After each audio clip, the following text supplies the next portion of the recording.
You're listening to Revolution Radio, freedomslips.com, 100% listener-supported radio, and now we return you to your host.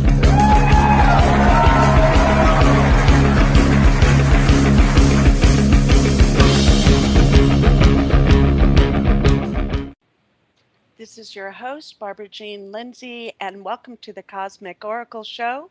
It's Friday, June 30th, 2017, and I'm coming to you live direct from Sacramento, California. I'm visiting my grandchildren and having a great time getting ready for the 4th of July. And we have with us our producer, Patrick English. How you doing, Patrick? Oh, fine, thank you, Barbara. How are you? Doing great. I love Fridays, so I couldn't spend it in a better place than with you, Patrick. And we have this amazing guest that I'm really excited about. We have Patty Greer with us today, and so I will be bringing her on shortly. And we're going to be talking all about crop circles and filling us in on the latest information because she's an amazing world-class investigator, and she'll be giving and sharing her latest developments in the crop formations and research, and how she thinks this phenomena may actually charge and change the course of human history forever. And I just think that is awesome. So she is going to rock the show tonight. So all of you listeners, get ready, get out your pens and papers to take notes. But also you can, since we are a all volunteer station here and no one gets paid for anything, if you would like, a great way to donate for the station is to become a member of the archives. And you can get a recording of this show today from the archives. And the way you do that is you go to freedomslips.com and you'll find a support us button, and you can become a member of the archives for, I always get it wrong, $4.95 a month. $4.99 a month. $4.99 a month, less than a movie ticket. And that will give you an archive of today's show and all the other shows here, almost 24 hours a day here at Revolution Radio. And how are we doing, Patrick, in our donations? As I see it standing out of the 2,800 we need, I'm reading 2724. So we're just shy of $76. Oh, not too bad. Please give, please. Please, it's our last day, and we'd love to at least meet our quota. Patrick and I always talk, and we say that we need like about 5,000 a month. Why not? We do, to keep things going, because all the money goes directly back to the station, and for all those things that we need to keep things running and keep things going and keeping us on the air. And how long have we been on the air now, Patrick? 6.5 years. Tonight. Tonight. 6.5 years. And Patrick and I are going on our 3rd year here. And so thanks again. Give generously. And thank you in advance for your support for making Revolution Radio the #1 listener and user-supported station on the web. And thank you for your support in advance. And so I would like to introduce everyone to Patty Greer.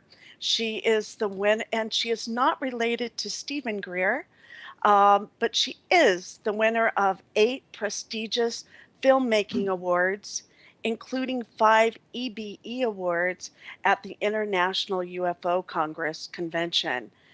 Patty is one of the hardest working UFO filmmakers in the world, as she has completed 8 full feature UFO films in the last 10 years that offer explosive new evidence and footage and data about crop circles and plasma physics. Now, I had not heard of that term before, and so we'll get Patty to talk about plasma physics when she comes on in just a moment.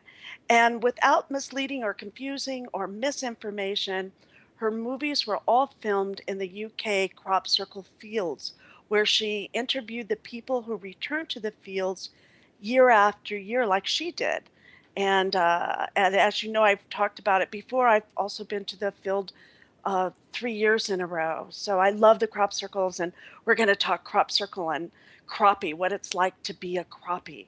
And so Patty is a woman that is so bold and direct and intuitive, and you're just going to love her personality and her kaputska and all of her knowledge that she has to share with us. And so she started, I'll have her come on and talk to you about her first moment in a crop circle in 2007. And so, would you like to? Well, here, I'll introduce everyone. Please give a round of applause to Patty Greer. Welcome, Patty, to the show. Thank you. Thank you, ladies and gentlemen. It's nice to be here. And a bow for Patty to you. And we'll open, the curtains are opened. And so I think we'll start, Patty, with your first time at a crop circle. And maybe we'll back up even a little bit before that. And what is a crop circle? I mean, there are people out there that might be listening that haven't even heard that term. Is that possible? I'm sure there's many people, because there's been a lot invested in hiding the crop circle phenomenon because of its incredible benefits, which we will get to shortly. I lately am finding myself saying, let's start with the punchline and end with it also, because what's so incredible is that the punchline of every bit of what I've learned and my work has been incredibly suppressed. And what I learned was the work of William Levengood, the only scientist that came up with outstanding discoveries about crop circles, and he was blackballed for telling the truth. And what the truth is that the seeds inside crop circles, we're starting at the punchline, okay, Barbara? Yeah, let's go for it. The seeds inside crop circles were proven to grow 30 to 400% more food and biofuel per plant, with up to 75% more nutrition per seed. I'm going to say that again. Yeah, that's 30 amazing. to 400% more food and biofuel. Can you imagine? But even more important was that when they tested them in different weather conditions in the lab, in a germination chamber, too hot, too cold, too wet, too dry, the seeds still survived. So this is an incredible phenomena for our seed supply. And now we'll talk slowly about what is a crop circle. But this is why, if there's anybody that hasn't heard about it or thinks they went away, no. But the media has killed it. And I've been their worst enemy because I didn't read any of the misinformation. I just went in crop circles and filmed them. So I tell the truth probably more than anyone because I don't know anything else. I just went and laid in a bunch of crop circles. Well, over 100 of them. So it isn't, that's pretty huge, to at least 100 of them. Can you talk a little bit about your movie, the first one, since we're talking about Punchline, The Wake Up Call? Anybody listening? The movie one. Yeah, really, that title still could be like my final punchline. It's The Wake Up Call. Anybody listening? Yeah, we're still doing it, right? So the incredible thing is that in the last month or two, in England, in Wiltshire, the epicenter, which is southern England, huge farm fields, but regularly the same fields get hit year after year. More than anywhere else on earth, they're documented in Wiltshire. And when I was counting back in the days when I was filming, 2007, 8, 10, 11, 14, I was, delighted at how easy it was to get in the crop circles, and the farmers were friendly, and sometimes they charged 2 or 3 pounds to get in, and so it was delightful. But now it's like illegal. I mean, they're making it's stunning. But let's go to the first most delightful crop circle I ever walked in 2006. And that's where you asked. It was actually, you said 2007, but yeah, I snuck in a year before. And it wasn't like I had always thought about crop circles or wanted to explore. I never even thought about it in my life, got to be honest, or UFOs. I was always probably like you, Spirit Girl. I did Ouija board when I was 7. We had to start out somehow. And regularly, though, with my best friend.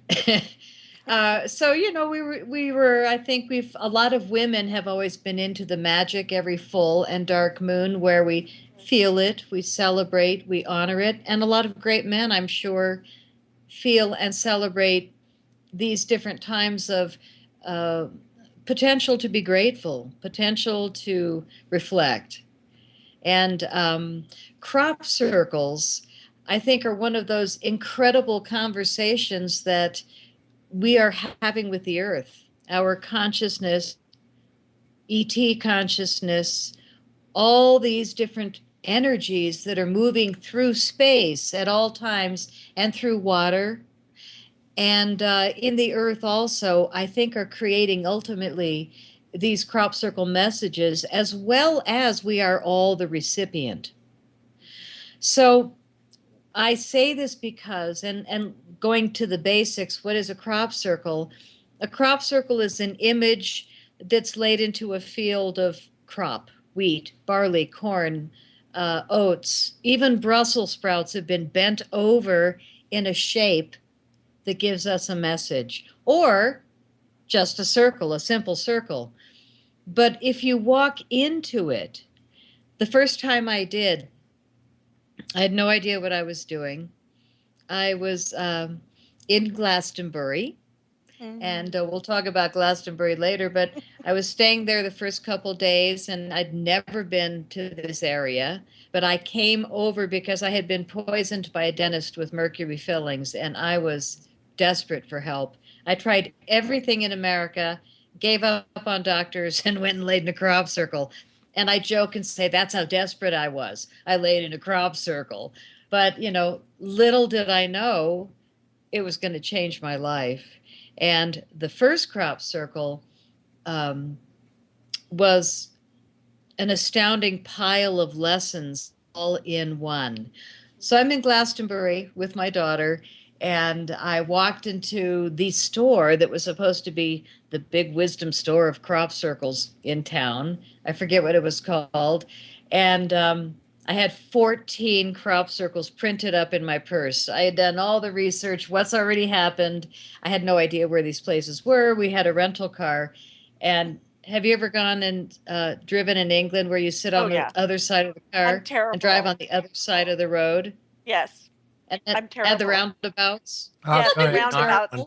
They're frightening. Oh my God. They're scary as heck. Well, you get good at it. I got good at it, but it was always quite the thing, those first few days. So here I am doing all that, and I had all these these photos of crop circles that I had printed up that had already happened in Wiltshire. But I still went into this store with my beautiful young daughter and said to the guys, hi, we're wondering if you could tell us if there's any new crop circles. We hear you're the guys to ask. Oh, no, mate, we don't have any crop circles yet this year. And I was like, excuse me?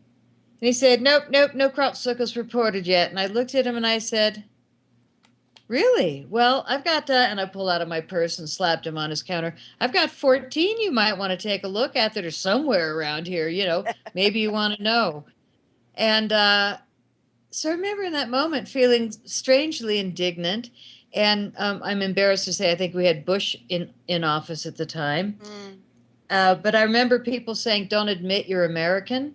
Yeah. And I ended up, everywhere I went, it was like people would say that. So I had no idea that we were so disrespected politically. Yeah. But I remembered hearing that enough. They said, oh, just say you're Canadian. And so I just didn't. So when I looked at him, I was like, why would you say that? Is it because I'm American? And he just looked at me and I said, I didn't vote for him or any of them. Can you please be nice? And I just grabbed my paper and we walked out. And my daughter was like, oh, they're not very nice here. And I said, that's okay. Oh, look over there, a store called Witchcraft. And my daughter grabs my hand like, come on, Mom, seriously. And I said, hey, we're in Glastonbury. Come on, let's go. We'll walk counterclockwise. It'll be fine. Oh, my God. Right, Barbara? Yes, exactly. Exactly. So we walk in and there's 3 lovely girls chattering at the front counter, and we walk past them counterclockwise. We're walking around the store waiting, so I could ask the lady at the front desk if she knew anybody and that knew about crop circles there. So the other two ladies head out and they're heading up to their car. And I went up to the lady comes to the back and she says, "Hi, can I help you?" "Oh, wait a minute. I don't help anybody." And turns around and leaves. Oh. It was the funniest thing. And I was Ah, like, I looked at my daughter and this is our first day. And yeah, my yeah. daughter goes, "Are they all weird here?" And I said, "I don't know, but let's go ask." So we go up to the counter and I said, "That was funny, I think, but we're actually looking for crop circles." And she goes, "Oh my God, my two friends are headed there tomorrow morning. They just heard about one." She runs out the door, "Vicky, Victoria." And they come back and we met and they said, "Oh, sure, you can follow our car. Meet us right here in front of the witchcraft store at 10 a.m. So we were all excited. Tomorrow morning, first crop circle ever. We were going to follow these two ladies. Turns out I'm still friends with one of them who happens to be the archdruidess of Stonehenge for I like love that. decades. I love that. Yeah, so that's how I met Victoria. And she's amazing, Victoria. So we follow them in the morning, and they're in this little car. And in the little car were the two of them in the front and two Great Danes in the back, and stuffed in the window, a small harp. I mean, it was something to follow it, them for miles and miles, because it was really a vision.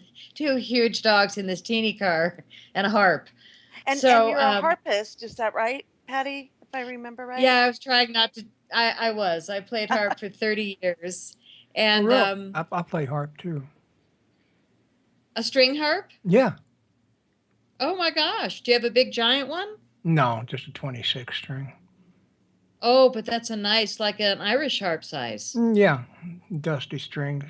It's okay. A little bigger than a lot. Beautiful. Oh, what a charming instrument. I bet people love it when you pull that out. Some do. I'm in the wrong place for it.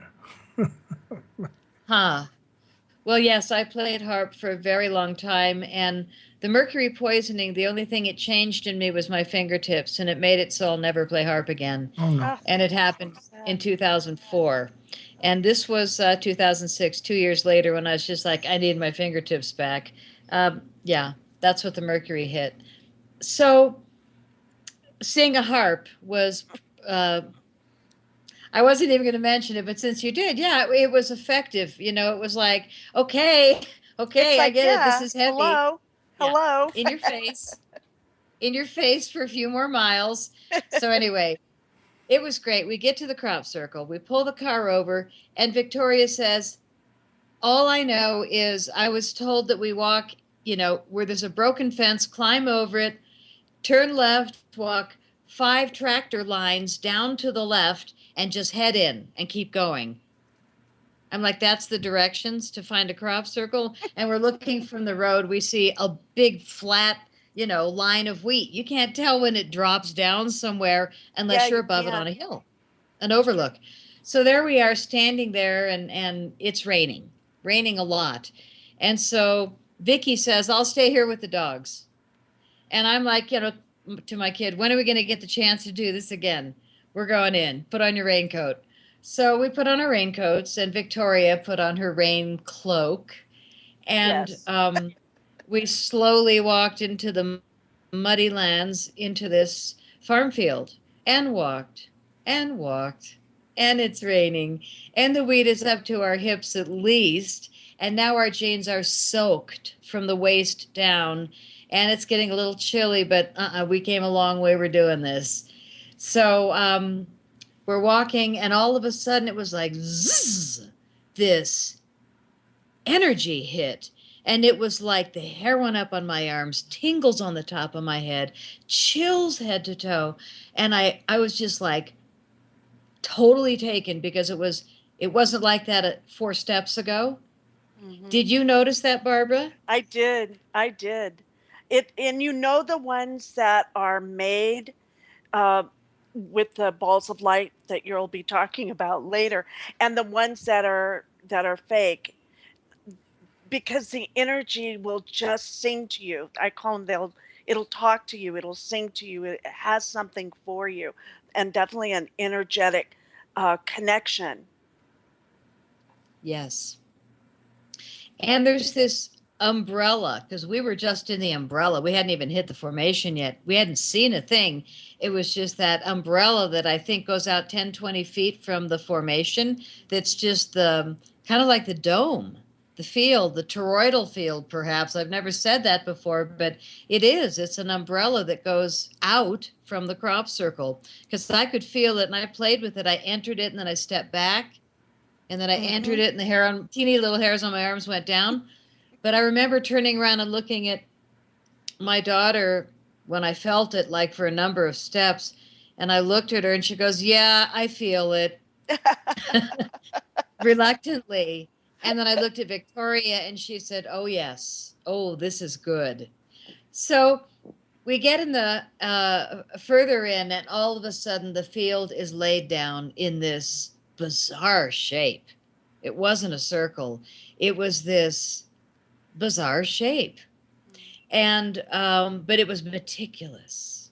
And the walls were just crystal clean, and the swirl of the floor was just one swoop. And the feel was just zzz. Oh God, it was good. And I remembered going, "Oh, I so love this." I was sold. So feeling it was one thing, but seeing it, that was it. I was just like, "Oh, I'm so bored with what I do in America. This," and I totally forgot about the mercury poisoning, which they didn't really help me heal. Or maybe they did. It's been a long process, 13 years.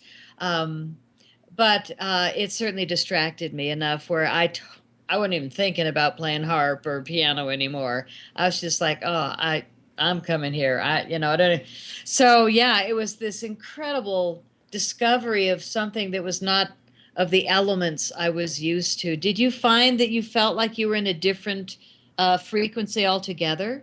Altogether, and like you were saying, the finite edges to everything. A person couldn't do that because it's so minute where the edges meet and where they actually carve. It's like this carving out of something that is so pristine and beauty, the beauty of it. And then for me, I would, when you close your eyes, you could feel it and see it and visualize it, but also the connection to the crop circle itself. It was just it's like church, if for an old analogy, or like a temple is the best word I've had describe it. Like you're in a sacred place, for sure. Yes. It's a, and the quietness to it. There was this tone, a quiet tone to it that I had not heard before. Mm. After meditating for a while, it's a it has like a from another worldly feel to it, even though we'll be talking about how crop circles are made. Nice. It is a different frequency for sure. So I hadn't researched them. I hadn't watched movies. I went online to see if there were any in Wiltshire, and I found 14. So I was like, "We're so going." And so that was my first experience. So here we are. We walk into this thing, and all three of us are like eyes like watermelons. Even though it's raining, we don't give a care. We were eyes like watermelons, just going, "Oh my God, this is different. This is really different." And so we're tiptoeing around the perimeter because it was so pristine. And it was this weird shape. And then there was an opening, and then there's this other huge crop circle over there that was another strange shape. But it was just zzz, pristine, flawless crystalline walls. I mean, it was one fell swoop, but in the middle, there was this place that looked like an animal had scratched it up, or somebody had taken a hacksaw and hacked it up, because it was flawless, other than this one place that had malicious damage. Mm. And I walked up to it and I was looking like, wow, but the rest of it was so amazing. And now it's raining more. And my daughter said, "Mom, can I please go back to the car? I'm cold." and I could see across the field, and Vicky was there, and my daughter had the keys, and she was driving. So, she's 19 or 20, but still, we're in another country, and I'm a mom. So I said, sure, go get warm. So Victoria and I are in opposite corners of this crop circle, completely digging it. And I turned around, and I had my back to her because I was running a pendulum. I was, really asking questions. Is this real? And, Yeah. So I turned around, and she's running a pendulum. So we were instant buddies. And I said, okay, what'd you get? And she said, what'd you get? And I said, I got that it's a real crop circle and some human hacked it up. She said, I got the same thing. And I said, huh. Well, how nice to meet you in a real crop circle. And all of a sudden I hear this man's voice booming across the acres of wheat. And he's yelling at my daughter. And I was like, oh, So I just fled the field, and Victoria followed me. So we're running through the wet wheat, and I'm going, as fast as I can to rescue my daughter from this guy. I don't know why he's yelling at her. Right. The other lady has 2 giant dogs. Let the dogs out, whatever. So I knew she was there, but I get there and I hear the man yelling, and he's in this big farmer suit, big rosy cheeks. He's got this white strap purse over his shoulder, and in the back is a hacksaw to saw up his field because he had a crop circle in it. Wow. And he yelled, right? Okay. Yeah. Patrick, you get that one. Yells at my daughter, this is private property. You should need to get off this property or I could shoot you. And I'm like panting, because I just ran across this acres of wheat. And I hear my daughter so much quicker than I was in the moment say, lo siento, señor, no entiendo inglés. I'm like, oh my God, brilliant. So I come up and I go, ¿qué pasó? ¿Problema? And here comes Victoria, and I'm like, oh, I hope you heard that. And she goes, she spoke Spanish also. It was just a brilliant moment that my daughter pulled off, and we followed. I didn't even need to run, but it was a good idea that all of a sudden there were 3 wise women there, and he didn't decide to mess with us. But when he turned around and walked away and I saw the hacksaw, it took my breath away. What I'm curious about is how is he expecting to do a whole field with one hacksaw? That'll take him all week, maybe? Well, it would be No, like I think he just wanted to damage it so that people wouldn't take photos, wouldn't come in it, wouldn't be delighted by it. Mm-hmm. Yeah, deface it. Yeah, exactly. Oh, so sad. Did you ever see the incredible crop circle, the doorway that was like a 3D Escher of a doorway going in? I don't remember. So. Oh my God. It is one of the most beautiful crop circles. Thank God we flew over it, took photos, because the next day it was a white circle. The farmer mowed it out. I'll tell you another interesting one. Yeah, we love the this. And I want to mention that my website has tons of photos of all these things we're talking about. Every page has gorgeous crop circle photos. My website, if you guys want to look at photos of crop circles while we're talking, is cropcirclefilms with an S.com. cropcirclefilms.com. I'm at that. Page. I'm on that website right now. It's just gorgeous, absolutely gorgeous website. I mean, how can you take a bad photo when you're in something that magical? So yeah, and there's wonderful photos of you, Patty, there with your camera. There's some really gorgeous shots, and of you laying right in the middle of the crop circle, so you can see the patterns that they lay down. You can actually see that as well. Well, that was where people would find me, but I wouldn't talk very much, as in not.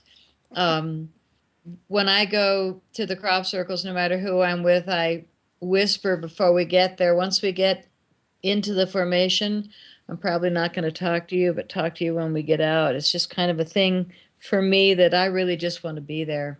And you understand that. Patrick, have you ever been to a crop circle? No, I've not been to England. I've been to Ireland. Not England, though, except for Gatwick, which really isn't England. On your way out, you mean? On my way in. Mm-hmm. In. Yeah, flew out of Shannon, but came into Gatwick and then to Dublin. So I spent 2.5 weeks in Ireland, but I was never really in England. I'd love to go. If I had the choice, I'd have done Wessex all over the place. Devon, Cornwall, Wiltshire, Dorset, all that. I did all those places. 2014, Dorset had a really interesting crop circle that taught me a lesson. But again, I feel like I'm going graduate course rather than, I'm guessing your audience probably knows what crop circles are, but they have to just go to the website, cropcirclefilms.com, look at photos. They're just gorgeous, laid down crop. Wheat, barley are the main ones in Wiltshire, which is where I went and filmed over the last 10 years and made all the films, all the movies. For me, my entire experience was experiential. Like I said, I didn't research or watch movies. I just went there. And my first crop circle, I didn't get to lay in it. What? That's what I did. I wanted to find out for myself too, because someone stimulated that in me. I wanted to just go try it out myself. And you never forget the first one that you go into because it changes you.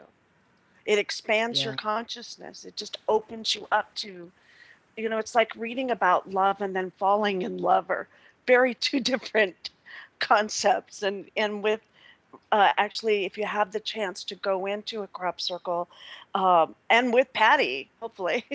I don't know if are you doing tours? Do you do tours there, Patty? No, I have never done tours. Oh, we'll have to maybe talk about that. I don't know, but to give people the chance to go in and actually experience it. If they can't do that, then yourcropcirclefilms.com is the next best way to go in and to see your films, because they're so personal. That's what I found out about your films. It's like you make it so that they're with you as a friend going through it. So. Well, that's a really sweet realization, because the first movie I made, The Wake Up Call, anybody listening, was made exactly for my family and friends. I did not go there as a filmmaker. I never trained. It was never anything I thought about doing ever. And I went there to heal. And by the end of, so I went there in 2006, like I said. It was raining, but that was an incredible experience to see that, number one, the farmer hacked up his own field so people wouldn't be attracted, but also that they really don't want people exploring them and knowing that they are there. But we have helicopter services and microlight services that fly over the area all the time and report back to what used to be the research center and the crop circle connector. But now, everything's gone, Barbara. That's what I just heard that on your film, and it just on a YouTube interview with you, and it just, my heart dropped, because it was such a place where it was a magical place where everyone went. You get your cup of coffee, and like you said, there's the little dots, push point pens is the way they used to do it, of the recent crop circles, and everyone would start talking, and you would go then caravan as a group of strangers that you didn't know, and you'd go to the crop circle together and find it together, and it was awesome. It was really beautiful. Yeah, and it was like dynamic. Mm-hmm. And it's not there. It's not there anymore. Well, they don't laugh. No. Yeah. But it had been there for so long. It had been there since there was one, and then there was another one, a little coffee shop. But the one that you're talking about had been there for such a long time. Yeah, he had a few different locations, but it was always Charles Mallet that ran it. And if anybody in my face ever looked like an ET, it would be Charles. Yeah, he was a character, and he really served the field for a long time. He always treated me with the utmost respect, and all the years I was there, I felt like I was in the front line from the start.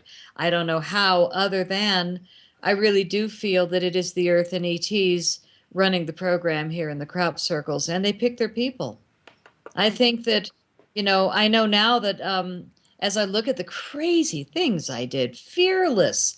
Oh my God, you saw Crop Circle Diaries? I saw you rented it this Yes, week. yes, I did. It was So awesome. It brought back all these thank memories.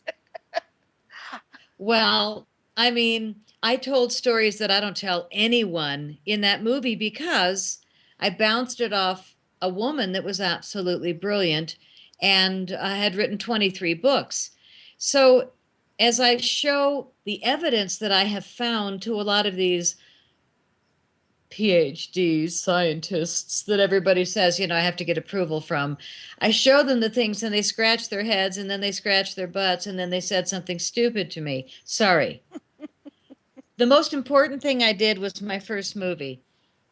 And what happened, and then the one woman that actually worked with the scientist, William Levengood, who's in my final film, Crop Circle Diaries, I showed her the same photo as I showed all these Mr. Wonderful guys that I was supposed to, get their approval. None of them got it at all. I show the screenshot of this discovery I'm about to tell you to Penny Kelly. And Right. immediately she says, well, that's plasma. That's 2 balls of plasma communicating. Wow, what a great shot. Where did you get that? And when I said it was the only, famous thing where the world knows about 2 balls of light laying down a crop circle. Yeah, that one, Oliver's Castle. Those Oliver's Castle. balls Yep. communicated through a binary code. Okay, so here's how that happened. I'll explain it better. So, in all the crop circle research, the most amazing thing that the world has seen is these 2 balls of light spinning over a standing crop circle of wheat, and then the wheat goes down in a pattern of a center circle with like a hallway going out and another circle, and then a smaller circle out. So it's almost like I don't even want to call it like a round snowflake, but it's a pattern that's sacred geometry and quite simple. So it's not one of those mind-boggling formations, but what's mind-boggling about the Oliver's Castle 1996 footage is that somebody woke up at 5 a.m., felt the buzz, and hit play on his camera, and he filmed 2 balls of light laying a crop circle down in seconds. And it was stunning footage because it proved that they were real. And what are these balls of light? I mean, we got to find out. And it turns out that the guy took it over to the barge, which at the time was the place in Wiltshire, to talk about crop circles, and all the guys hung out and very few women. Very few women. I Very was few surprised. women. I was surprised. Oh, no Go ahead. kidding. So supposedly a friend of mine, Mark, recently told me that he was there that day and that he let somebody, take the footage and look at it. And I think he made a copy of it. But anyway, there's varieties of versions of Oliver's Castle now. But the interesting thing is that I have 2 versions in my final film, Crop Circle Diaries. The interesting thing about the version that I was given by Janet Osebard and Bert Janssen from the Netherlands, both of them did tours for years and perhaps might still do tours. Bert Janssen, Bert Janssen. He's wonderful. He lives in Sedona now. I think he still does tours and he's fabulous. And Janet Osebard is in the Netherlands. You have to be advanced with your program to do a tour with her because she includes night watch. And you have to sign something saying, I promise I won't be scared, and wreck it for the group. If you're ready for that one, it's Janet, Ossebaard, Janet Osebard. And I think she's circularsite.nl, Netherlands. But she's fabulous also. She speaks excellent English. and she's funny and cute. I think she does tours. So those two are still on, and I included them in the wake up call. Anybody listening? So 2006 was my introduction with that one and the farmer and the unbelievable umbrella of energy. I was like, I'm so coming back next year by myself. And I'm spending the entire 9 weeks of summer here. I am not leaving. So I couldn't wait to get through the year. And so I was back. 2007, I was locked in. I started in, I think, June beginning when the circles began to arrive. And even this year, it's been like every day, every other day, every third day, we've had a crop circle. Yeah. Did you know that? Yeah, I just looked at the crop circle connector and looked at them right before. I think took a look yesterday. So there's many more. If I remember right, I don't remember how many there were in the past, but there seems to be more than ever. Like, is that what you're seeing, Patty? I don't know. No, I don't think more than ever, but there's been a good dose of nice crop circles so far this year. I mean, it was every day for a few days there, so we're getting a lot of crop circles in Wiltshire. And I think that if we went and looked on the internet and actually asked the question, USA Crop Circle 2017, we might be surprised at what's here. The news will not talk about it. They're not allowed. And the reason is Monsanto. They don't want this information getting out. And so, again, they're just the food enemy, but this is an advanced technology that's going to save the food supply because the seeds inside crop circles are producing super seeds. And we can remeasure that, we can recalculate, we can use those seeds then. Is that how it works? How does that science work when you say that? What happened was the seeds inside crop, let's talk about the crop itself. What happens in a crop circle? And the difference between a human-made one and an ET crop circle, I shouldn't say ET because we know now it's the Earth, and ET maybe, but always the Earth. The real crop circles that you can feel if you're sensitive, when you enter the crop circle, if it's human-made with boards and ropes, which is probably a 2x6 with 2 holes, one drilled in each side, and a rope through and a knot on the bottom side, and the guy has tied a knot at the top, so he's got a handle to hold the 2 ropes with the board at the bottom. And he steps on the board and lays the wheat down, and then he lifts up the board and he steps down a few feet forward, and he lifts up the board and he steps it down, and that's how humans make crop circles. Well, I want to know something. Wait, every 2 or 3 feet, there's a line of broken wheat where the board broke it. That's a human-made crop circle, easy to see. Yes, Patrick, sorry. How do these guys even figure they can do something that's excuse the French, half-ass? They're in the dark in the middle of the night, and they decide they want to do something that's 50 yards in diameter. How do they get their bearings to do even a good circle, much less designs? That's nuts. They make all kind of noise. There's no light. What's up? The guys that I asked said that they really develop amazing night vision. Okay. And that they've gone in before and put down some markers. That's what they'll need. Okay, that was my big question. And it's skewed on a computer printout, right? And they each take sections. Is that? I don't know that one. Still, it's going to be an amateurish mess. Sorry. No, I just remembered them saying that they were impressed at their night vision, that they really worked on it. But we'll talk about the human circle makers later. But it's very easy to recognize when you've got a straight line of broken wheat. Oh, yeah. For 2 to 3 feet across. And I think you talked about it earlier. That's one of the reasons why I wanted to find out for myself. And what I found is you cannot replicate the energetics, the energy field that's put in that circle.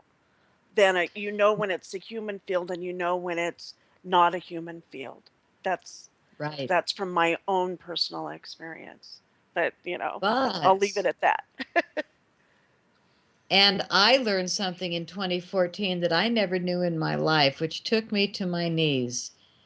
Some human-made crop circles are real crop circles. Huh. Because they're And under, here's what happened. Huh? because they're Let's under hear some sort of this. influence. Well, yes, you're correct.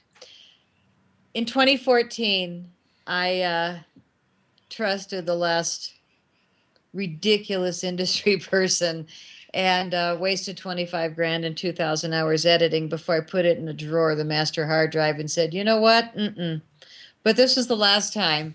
So I thought I had this amazing TV deal. So the producer and I took her to Europe, and we both dropped, a pile of money in. And it was a funded with a real cinematographer and 11 cases of television quality gear and a drone. Oh my God. Oh my I God, mean, a it was like drone?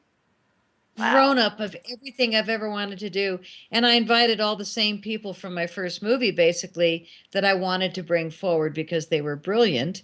And so it was kind of an update of the best of everybody I knew, and done really in high quality. And it's in a drawer now, sorry to say. But what I learned was priceless. And then once I drop the project, I don't work with people that aren't honest with me, period. It's worth it for me to walk away. I've learned way too many times. And I made a promise to William Levengood, who's dead, Lefty the scientist. I made a promise I'm not going to lose this time. And sure enough, I almost did, but I got away. Whew. And then a year later, I completed Crop Circle Diaries. I made the movie on my own. But then all this more information showed up that was really, really important. So here I am. I've got all this expensive gear. I've got a real cinematographer, and I'm going to England to film a TV series. I mean, a TV show. Fabulous. So we had 9 days. This is 2014, Patty. 2014. Okay. So I've called everybody in advance because, now I've already made 6 movies and I know everybody over there that I love. And, Isabel Kingston, I mean, just the most prolific, profound, real people. Not the real salt of the earth, people that are always in the circles, that dance with the fairies. I mean, over there, you saw it. They're just Oh real yeah. druid. They're Oh not, yeah. yeah, it's the Yeah. real deal. Yeah. So, I I have no great crop circles in 2014. It's June, and who did I invite that day to take into his first crop circle ever? Sasha Stone from New Earth Nation. Do you know who he is? Mm-mm.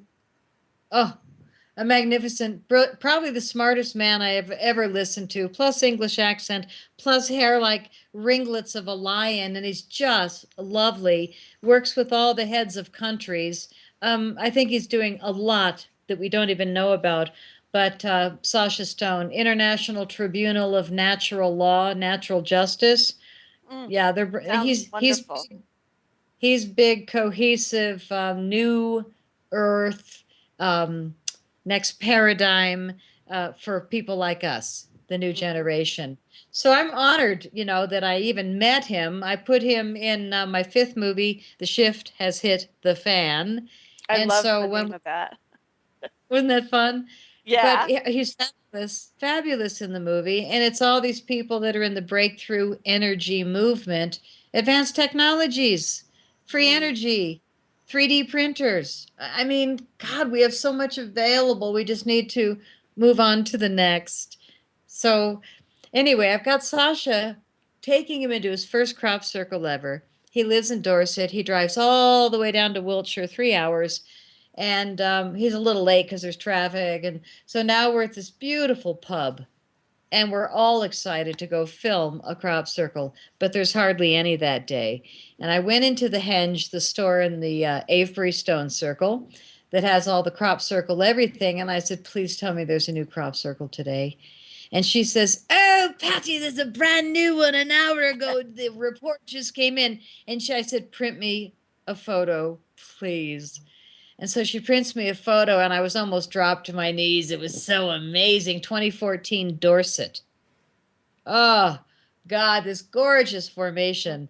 And I'm like, where's Dorset? And she goes, 3 hours north. And I said, oh, no, that's where Sasha just drove in from. Oh. So I wouldn't let him drive alone, and I was the only driver of the rental car because the cinematographer Canadian and the TV producer Canadian, they were like, no way, we're not driving on the other side of the road, other side of the car, roundabouts, no. So the two of them are acting all Canadian, and I'm here, okay, I've done this before, I got this. So shoot, Sasha has to pile in the back of the car, and the entire way there, 3 hours, he filled my ear with so much data that I was just hungry for. Probably the smartest man I've ever listened to. And when we got to the crop circle 3 hours later, both of the people in the car, three of them, said to me within 3 minutes individually, did you understand a thing he said?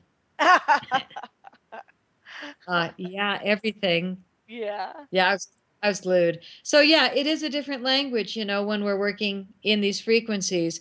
And the people in England and the people in crop circles I found to be very advanced and very easy to talk to. So we walk into this, the photo was to die for. And I was so embarrassed that Sasha had to be in the car and live in the car, for 3 hours each way, but it was worth it because, we're filming him for a movie. So, we get to the formation. We are all wound up, so excited, and the farmer's there with their van, and they're jumping up and down excited, and they wanted 3 or 5 pounds to get in, and so we of course paid them, and I said, I don't mean to stage this, but Sasha and the TV producer, let me get the cameraman in. We're going to walk in, we're going to set up, and then I'll come get you. It's kind of like telling your kids, don't come down for Christmas yet, right? So the cameraman and I walk into the formation, and the photo was so fabulous. And we're walking in the tram lines, and then we get to the crop circle, and the lay is a little sloppy. And we're walking in further, and the lay is still pretty sloppy. And then we get to the back, and I'm looking at my arms, and I'm not any tingles, and I'm not chilling, and there's no hair standing up. And I'm going, is it because I'm so professional right now, producer, director, whatever I'm doing, where's my buzz? Right, where's my buzz? Like, oh crap, I bring Sasha Stone into this, and the drone is, above, warming up, and I'm just like, oh no, we're in a human-made crop circle. Wah. So immediately I'm just thinking all this. And I just shut myself up, and I said, okay, hey, from the air, this thing is gorgeous. Photo's beautiful. And, we're having the experience. So we set up the camera. Sasha walks in. I mean, it's just like, oh my God, so beautiful. The wind is blowing, just beautiful. And we get to the back of the circle, and he and I are on camera. And I said, there's 2 things I forgot to mention that are almost 96.7% always in crop circles. Number one, they're almost always on a ley line, and Wiltshire is like a spider web of ley lines, which is a direct line between 2 sacred sites. Places filled with churches and everything, mounds and stone circles, and oh God, it's incredible, as you know. Mm-hmm. And the other thing, 96.7 percentile, is they're always over an aquifer of water. And this area is sitting over the largest salt aquifer in the world. So here we are in this big back circle, and there's 5 lovely women sitting on the edge. And I said, do you mind if we film? Oh, no, we'll watch. So Sasha walks in, and I said, well, you can see a monument up on that hill and one over there. So energetically, we are on a ley line, and I know we're over an aquifer, so this would be a location, but I got to say, I think this is a human-made crop circle. And Sasha goes on, and he's totally eloquent, and he says the same thing pretty much. And, but it was a great, great, gorgeous crop circle. And I said to the 5 women, do you have anything to say? And the long silver braided woman goes, yeah, we do.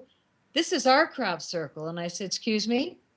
She said, we're the free energy team, the quantum energy generator, QEG.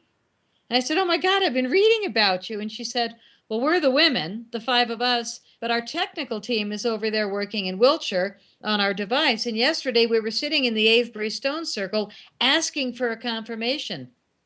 This is our crop circle. And she holds up the photo we saw from the air, and then she holds up a photo of her device. And I got to tell you, it was almost identical, like a schematic of their formation. Even though humans made it, it was an answer to their question. That was a real crop circle. That's interesting. That's Yeah, intriguing. I've right? never heard. That's an amazing story.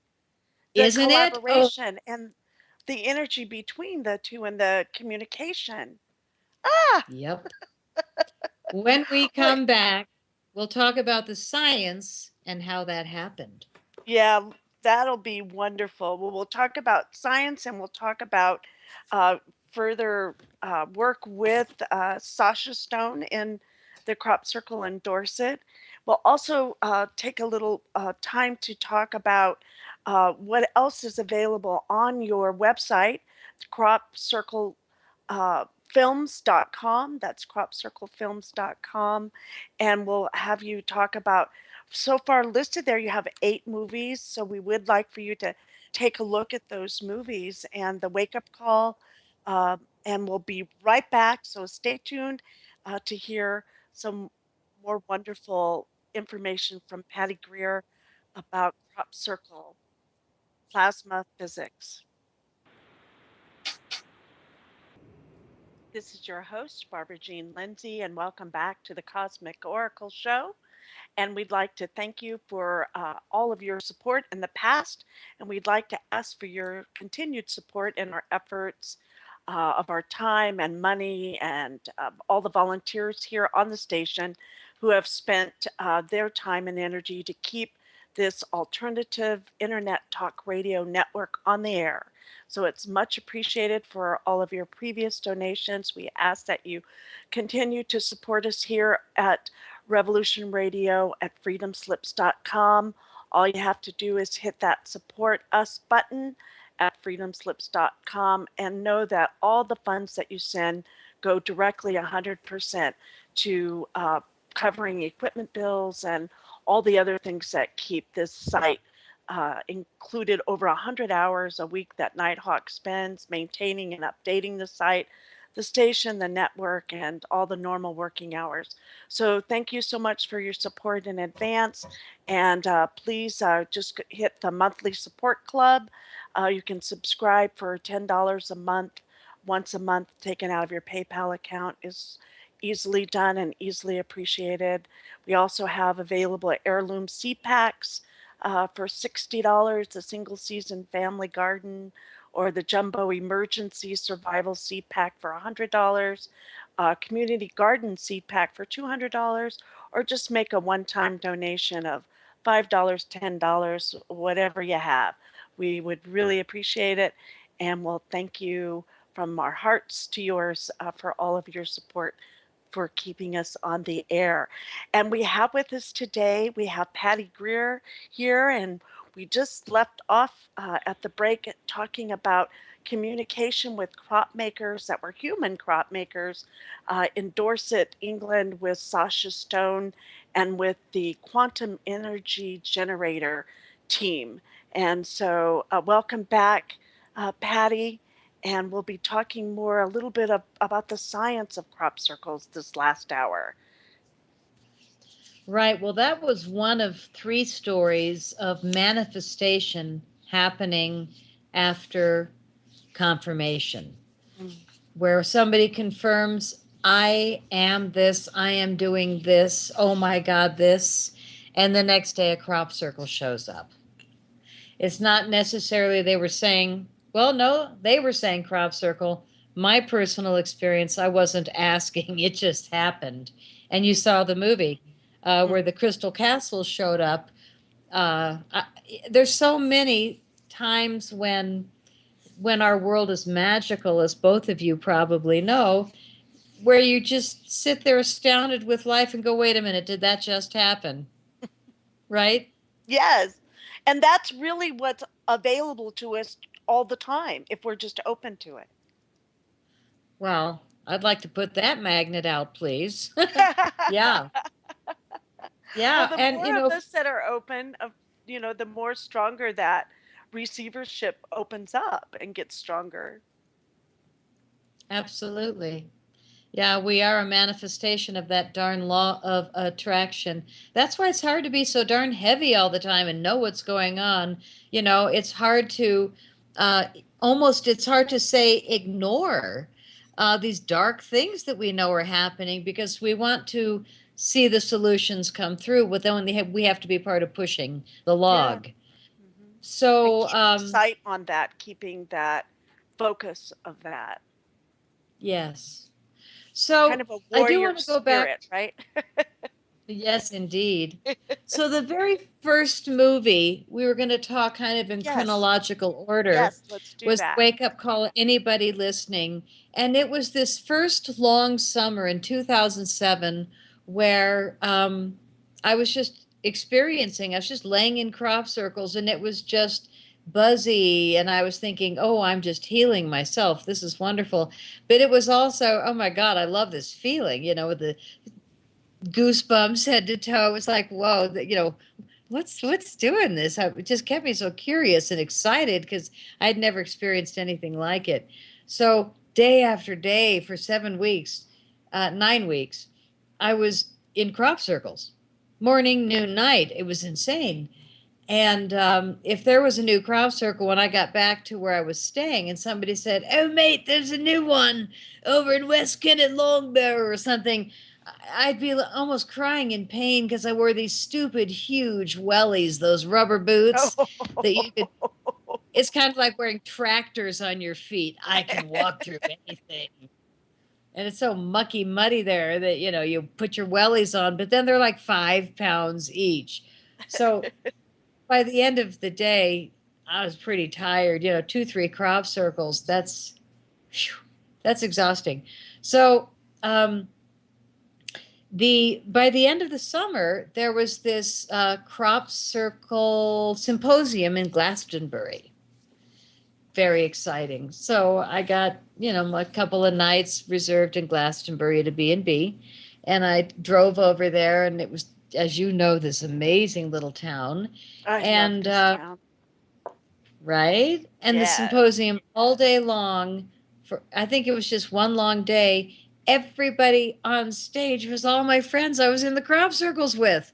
I was like, oh my God, I know everyone except maybe one or two, but it was like almost all the speakers were my friends. So it was super exciting. I didn't even know they were speakers because all we did was, lay in crop circles or sit quietly, and so perhaps one of them had said, "Yeah, come to Glastonbury," and that's how I knew the first time. But so I went off, and so at the end, I'm watching the film crew that was filming their symposium, and it was the cutest group of guys. 3 guys that were having so much fun filming the symposium, and all these people talking about crop circles, and I just got this hit. Oh my God! All these speakers. I wonder if they'd talk on camera to my family and friends, right? That's what I told you earlier. Mm-hmm. I said to the film crew, "What would you charge to come to Wiltshire and just film a day in the crop circles with me?" Have you guys ever been to the crop circles? And they're like, what, an hour and a half away? And all 3 of them went, "No, never been to a crop circle, mate." It's like, oh my God, you've never, none of you? And like, no, that might be fun. And I was just like, wow, they're not even interested, Like they live there. There's enough magic. Who needs a crop circle, I guess. So, Yeah. so anyway, they gave me a really good price, which today I would call a hell of a lot of money. But back then I was like, wow. So the 3 of them show up with 2 cameras. And I had all my friends lined up, every half hour, and everybody wants to be in a movie. So they all showed up and they were just fantastic. And we had so much fun during the summer that the interviews they weren't interviews, they were just really fun conversations sitting in a crop circle. And I got pretty good at flying in the microlights. And the first time I flew, he said, "Door on or door off on your side?" And I went, "What do you mean?" And he goes, "Well, most of the professional photographers don't want a door on their side." And I'm like, "How high are we going?" 3,000 feet? And he goes, yeah. And I was like, no door, huh? Where's my seatbelt? And he goes, oh, that's it. I had like a man's belt wrapped around me. Like, no, isn't there like a halter, like a real? No. So I did this. I can't even believe I did this, but I think the mercury poisoning really helped. I was just out there enough. I did ridiculously fearless things. I'm really glad I did it back then, because tomorrow, no way in hell, got to tell you. I don't think I would ever film from a microlight again. I can't even believe Wow. the filming I did. I mean, there were two different pilots. One of them probably shouldn't have had a date with, because then he flew me in a mean way, which was he flew over the crop circle, so I had to really lean out, and then I just stopped flying with him. It was like, that's just rude. You know how to fly. Pull me outside the crop circle so I can just aim and fire. Anyway, so the other pilot I started flying with, number one, it wasn't the black old plane. It was a new white plane and a new pilot. And he flew so beautifully. But he always said something funny to me. He'd say, do you want to do one more round, one more loop of the crop circle? And I would always do 2 full loops with the movie camera, and then I'd tuck it under an arm, which was an armful, and grab my little snapshot camera and want to go around slowly and do 2 more loops. And so he would always say, do you want to do another loop? And I'd say, yeah, one more, please. And he'd go, okay, grab your gear and look at me. And I'd always say, why do you tell me to do that? And he goes, trust me, just look at me. So I said, okay, I can do that. So I'm holding my gear and I'm focused, but I'm like, looking at him. Finally, one time, like on the final round of like our 5th crop circle that day, I said, why do you do that? And I looked to my right out the door that wasn't. And I realized that when he said, do you want to do one more loop, that guy was such a good pilot that he tipped the plane so deep that he got us back on track a lot quicker than anybody else could. But when I looked over my shoulder, the ground was right there. I mean, we were tipped fully, and I never looked over my shoulder again. I always looked at the pilot. Every time he said, look at me, I'd go, got it. Oh, I'm looking at you. You know what I'm saying? Oh my God. To me, that's just crazy stuff to do. But I did it, and I'm really glad, because just to see them from the air. Did you do some flying? I wasn't. I was supposed to go. This is when I was with friends who then didn't want to go. And so it never happened. I got really close, but I never got to. It's still something I Mm. do want to do. And there was a wonderful flyer, and its name was like Bugsby or Busby, or do you Oh, remember? Busty Taylor? Yes, Busty Taylor. That's right. I had You it were there a all. long time ago. It was a long time ago, yeah. And I was supposed to go with him, and then we had it all set up, and my friends backed out, and that's a regret because he Did doesn't you do it hear any me? Did you right. hear me say I went to England alone? Yes, that was smart. Yeah. No, I was on a mission. I didn't know it, but I was on a mission. Yeah. So my first movie was, I hired the film crew from the symposium, interviewed all my friends the next day. It was totally fun. And I come back to America with all this footage. And I'm like, what do I do? Oh my God, my family, my friends are going to love this. And I go on Craigslist and I hire a 26-year-old kid that was so cool. And we laid the timeline in like weeks, and it was so beautiful. How couldn't it be? We were in a crop circle with all these real crappies, people that I had laid in the crop circles with day after day, week after week. These are the people that are really there for the right reasons. And we were all just really passionate, and the magic was great. So we finished the film, and I thought, oh my God, this almost is like a movie. And the kid goes, oh, this is a movie. You need to shop this to film festivals. And I'm like, you're kidding. What do you do? I mean, wow, I thought this was for my family and friends, but this is really good. Okay, the gear is hot. Why don't you just shut everything down? I think the movie's done. How many minutes? He says 77. My favorite number, 7. So 77. I'm like, well, that works. And I ended the movie with the Oliver's Castle footage where two balls of light lay a crop circle down in seconds, the famous footage. And I had gotten permission from Janet Osebard and Bert Janssen to use that original footage from their movie called Contact. And so here I've got this great footage, and I stick it at the end of the film. And for me, it was the punchline. And this is how crop circles happen. Two balls of light, and this is my first movie. I knew nothing. Balls of light lay a crop circle down in seconds. And I was like, oh, man, 77 minutes. This is great. Oh, my God, I love it. So we turned the gear off. We're walking out to the deck, and I looked over my shoulder, and I said, wait. You need to turn off the monitor. There's a big blue orb on the monitor. And we both walked up, and I said, wait a minute. What is that orb? That's not even in the movie. And he looks at me and he goes, Patty, the monitor's unplugged from the wall. Oh, what? And the hair went up on my arms, and I had goosebumps head to toe in Boulder, Colorado.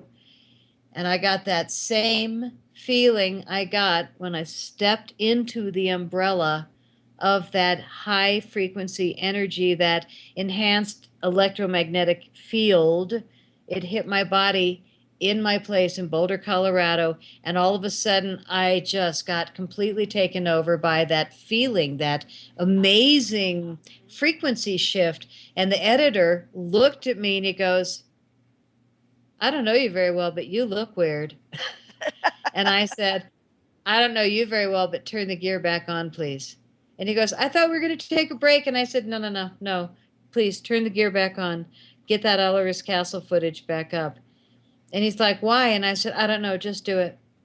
Please, just put that footage up. So he gets everything turned back on, and it's like no break. And I said, reverse the footage. Why? I don't know, just do it, please. So he reversed the footage and slowed it to me backward. And I said, slow it down.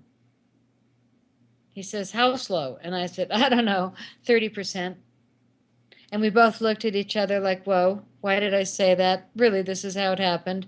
And so I said, I'm not sure how that just happened, but reverse the footage and slow it down 30%. And he just looked at me like, starting to get a little creeped out, because I kind of did a shapeshift energetically. He, great guy. You were in the zone. You were in the zone. I was in the zone, but he didn't totally freak out. He was right there with me. I couldn't have done better. It was just perfect. So he watches this thing happen. He did experience it, and he'll still say so today. And I wish he'd been there for Crop Circle Diaries, because every physical confirmation of an other person than me helps. So we had this experience where he slows it down 30%, reverses the footage, and both of us saw it right there. And I said, stop. And I said, son of a gun, look at that. And both of us are staring at two balls of light that we froze. And in that fraction of a second, I found, by slowing it down 30%, a binary code directly between those two balls of light. Those two balls of light. To see. It's pretty amazing, and it's on your film. It's on the Crop Circle Diaries, and it's pretty amazing to see that. I backed it up several times and watched it over and over. It's pretty stunning. Well, the interesting thing is that it is really stunning, and you have the open-mindedness and wisdom to realize what you're looking at. When I showed it, the screenshot of the communication, the binary code between two balls of light, to Mr. Famous and Mr. Other Famous and Mr. PhD and Mr. I think my favorite one response was, and this was the big guy, it's an eyelash that must have fallen on the original film. Oh, my goodness. To which I responded, with a goober on each end? The ball of light and a binary code. I'm sorry. So I showed it to Penny Kelly. And she looked right at it, and I didn't even say where it was from. And immediately she said, wow, what a great moment. Who captured two plasma balls of light communicating? And I just slapped my knee, almost hurt myself. I was like, figures it would be you to say exactly what I knew the second I found it. So it's all telepathy that has made my 8 movies. That was number one. When I found the binary code between the two balls of light, in that moment, I knew Oliver's Castle was real. Mm-hmm. And that I was supposed to be the one to bring it. So there it is. End of the movie. I'm going, woo, woo. Oh my God, this is real. Okay. Nobody noticed. Nobody noticed at all. So I like, what do you do with the UFO film?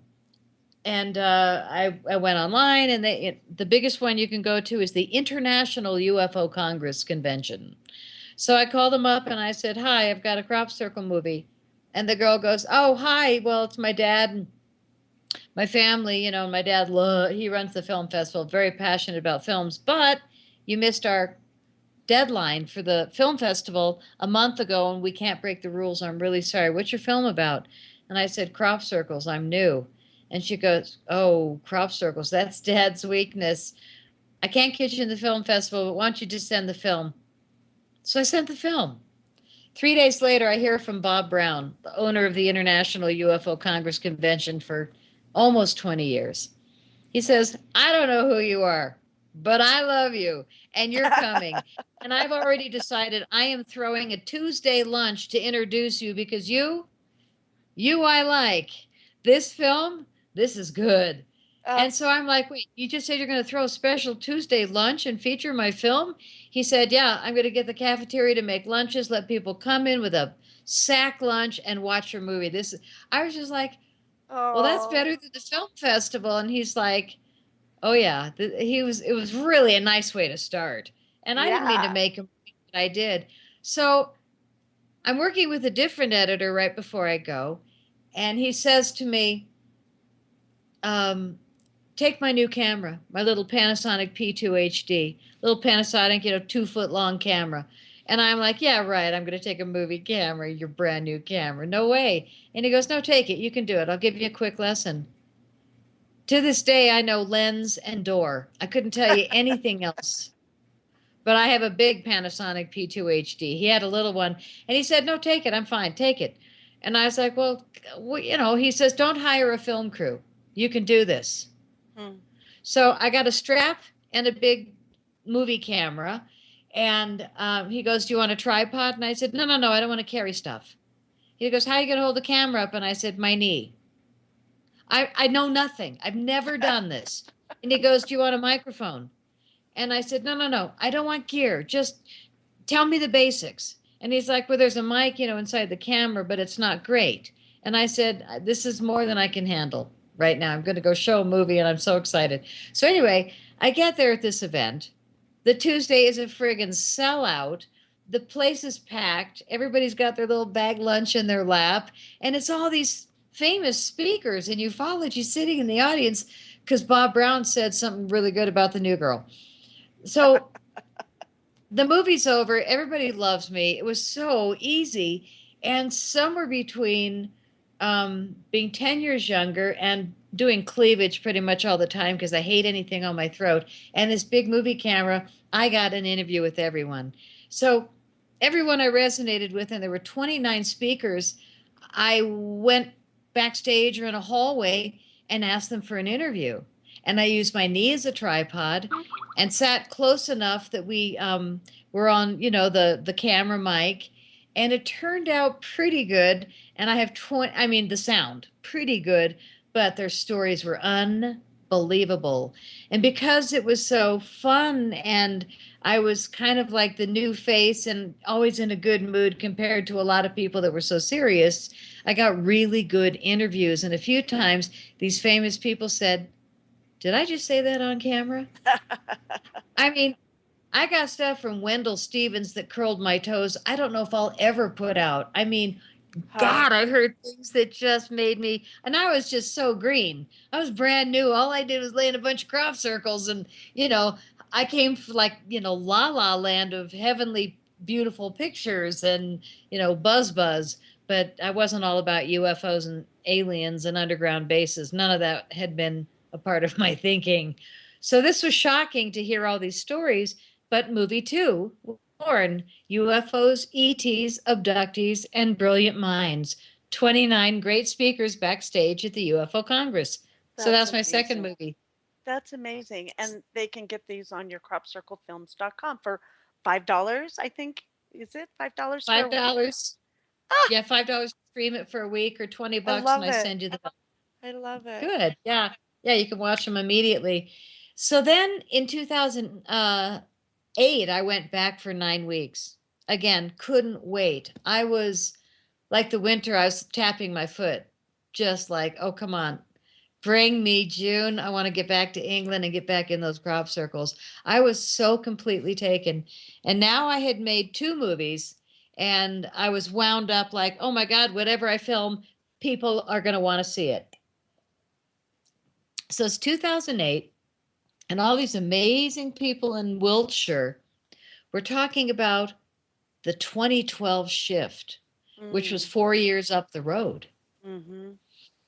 And they were talking about things that we don't talk about in America. And they kept telling me, seriously, mate, tell people you're Canadian. People don't like Americans here. Really, it was really, I felt, I'm sad for this country that we have this strange reputation, but I heard that many times. So I think that was notable. Yes. So anyway, um, I get back in 2008, Big Daddy Mama, I got my own camera now. I've got my own bad boy Panasonic P2 HD, which today is like old school. Now they've got like five-pound cameras that do, miracles. Mine's like a 20-pound suitcase to haul around of just heavy gear, but it shot some nice movies. So in 2008, I am all over the place. Crop circles. Day after day after day after day, all I'm doing is filming and filming the interesting people I meet and always filming, but totally intuitive. I would be awakened at 3 in the morning. I would write things down. I'd get up in the morning and it was almost like I made myself a dang shopping list of what I was going to do that day. And everywhere I went was magic. It was perfect. I didn't even have to write down much. I was just in the right place at the right time with the camera. Yeah, you were like riding the So, wave. yeah. So in 2008, when I was doing that filming, I was like, tell me about crop circles, tell me about 2012, tell me about the shift. Just incredible people all summer long. And out of that came 2 movies, which was this beautiful film called 2012, We're Already in It. And Patricia Corey was brilliant. Probably 15 brilliant, beautiful people filmed in the crop circles, filmed in the fairy glades. I mean, just gorgeous because you've been there. It's just gorgeous. And It is. It gets in your, it just gets with you. It goes with you everywhere you go. I missed it. I want to go all the time. I would love to live there part-time. it's very charming. It's And it's, otherworldly and timeless. oh, that was the words that were just about to fall out of my mouth. Yes, it is otherworldly. Yes. Otherworldly, timeless. So when I completed 2008, I just knew that I filmed and filmed and filmed and filmed. So it turned out I made 2012, We're Already in It. And I took it to the International UFO Congress intentionally. I got to the film festival in time and it was really lovely. So I showed up and showed the film at their film festival, and it won Best UFO Feature Film in 2009. Yay, congratulations. Thank you. So here I am, the newbie. First, they give me a special Tuesday lunch, and then I got this lovely award, which totally shocked me. And then I made another movie, which was Crop Circle Update, The Wake Up Call. And Crop Circle Update, The Wake Up Call, was because I realized that the most important discovery, in my opinion, still today, is that the Oliver's Council footage is real. Those balls communicated and the field went down. I said to Penny Kelly, what are they saying to each other? And she said exactly what I thought it was. She said, well, the ball on the right is saying, I'm going to do this. And the ball on the left says, I'm going to do that. And then the circle goes down. I mean, it was exactly what they told me at the moment I found the communication. I went, wow, they're laying it out, they're laying it down. And that's exactly what she saw and what she said. And I believe that's how they're happening. So pretty stunning. So I took that footage that nobody noticed at the end of my first movie, and I put it in the beginning of my fourth movie, Crop Circle Update, The Wake Up Call. And I put it in 3 times, Barbara. 3 times, Patrick. 3 times, world.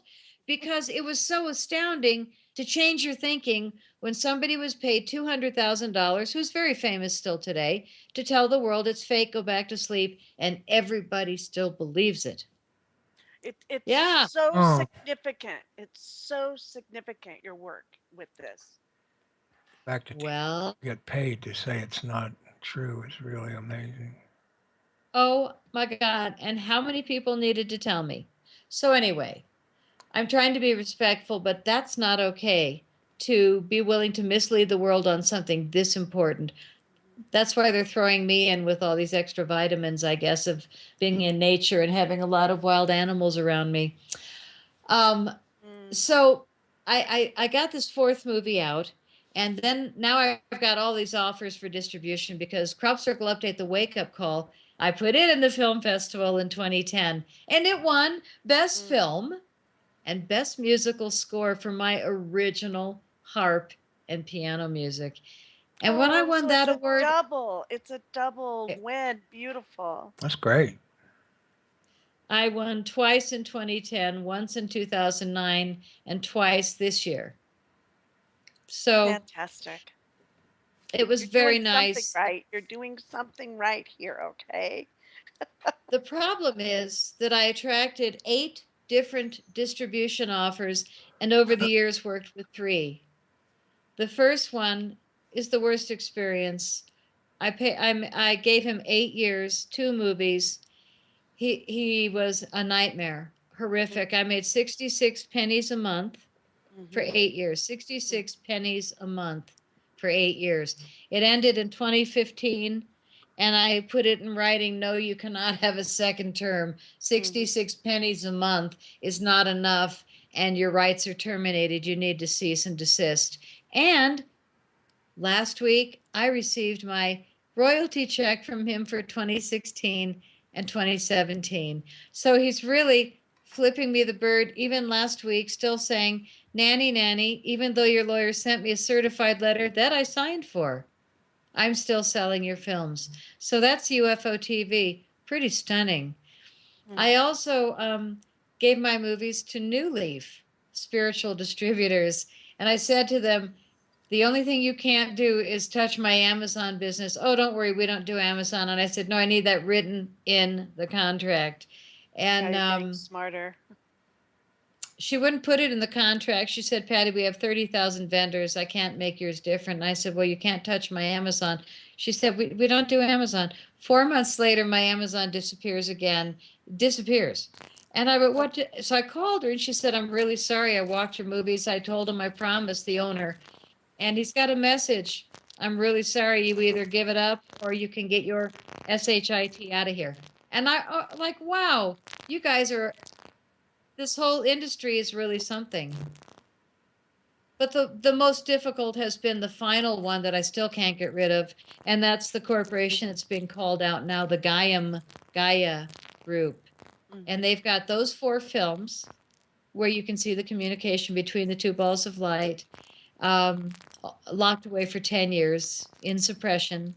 And I've taken 5 lawyers. It's been a challenge. So all the distribution channels are really set up to not allow, I don't know if it's women or if it's truth.